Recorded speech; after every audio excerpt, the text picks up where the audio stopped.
चला तर रामराम मंडळी, सर्वांचं स्वागत आहे आपल्या बेदला कट्ट्यामध्ये. मी तुमचा सर्वांचा रतन महाराज. चला म्हणलं करावं सकाळ सकाळी ब्लॉग सुरू, कारण सुंदर दिवस नाही काय हरकत नाही. अतिशय गरमीच्या वातावरणामध्ये थंडगार लांबजना पडलेला आहे. कशामुळं तर वातावरण सकाळपासून थंड आहे. काल रात्री जर थोडंसं पाऊस आल्यावर वाटलं सडाका, त्या सडाक्यामध्ये पूर्ण गाव थंडगार झालं आहे. आणि आता इथून पुढे पावसाळा चालू होणार आहे. आज तर सकाळ सकाळी बस सेंटर ते उगलावमध्ये चालू आहे. MSCITचे विद्यार्थी आपले बसतात मस्त टायपिंग MSCIT करणं MSCIT करला आहे एक सर्वड. त्याच्या पद्धतीने म्हणलं चला छोटासा बनव ब्लॉग. काय नाम जाणे आता का सुंदर असं नियोजन चालू आहे. खाली हो का तयारी करल्या आहेत लोक.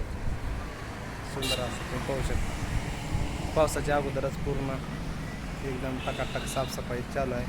कारण पाणी तीन काढून द्यायची जिम्मेदारी आता आपल्याकडंच आहे. म्हणून आपापली सोयीनं करल्या आहेत मस्त छान पद्धतीनं. गावचं वातावरण आहे आज, थंडगार पडलेलं गाव. ऊन कुठं गायब झाले आज कळलं. आज सर्वांना तर माहीतच आहे आजचं उन्हाचं वातावरण वेगळं दिसतं. या बघा आमचे विद्यार्थी एक वाडीचे की नाही त्यात मित्रांनो.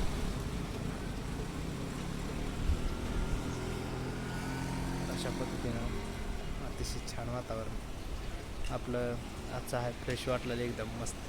त्याच्यात आज आपलं एक छोटंसं पूजा आहे सत्यनारायण, ती करायला जायची आपल्याला.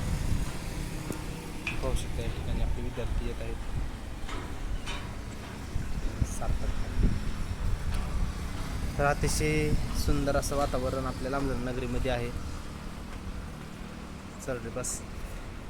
तर अशा पद्धतीनं एकलं चालायच का? एकलं चालू कसं का शाळेत गेले बरं. राम राम. चला तर मंडळी अशा पद्धतीनं आजचा ब्लॉग आपला छोटासा होणार आहे. वातावरण फ्रेश आहे. फिरणीचे दिवस आता लवकर येतील असं वाटलं आहे, कारण पाऊस भरपूर यावर्षी नाही. थोडाफार पाऊस आहे. सर्व महागाई वाढेल असं वाटलेलं आहे. ज्यातून एक संदेश असा आहे की बाबा छोट्या शेतकऱ्याला ह्या वर्षी शेती अजिबात परवडणार नाही. पुढल्या आठवड्यामध्ये डिझेल डायरेक्ट 150 रुपये होणार आहे असा अंदाज आहे. 150 रुपये डिझेल झाल्यामुळं ट्रॅक्टरवाले पण या ठिकाणी भाव जास्त लावतील आणि कमी शेतकरी असणाऱ्याला ट्रॅक्टरशिवाय पर्याय नाही.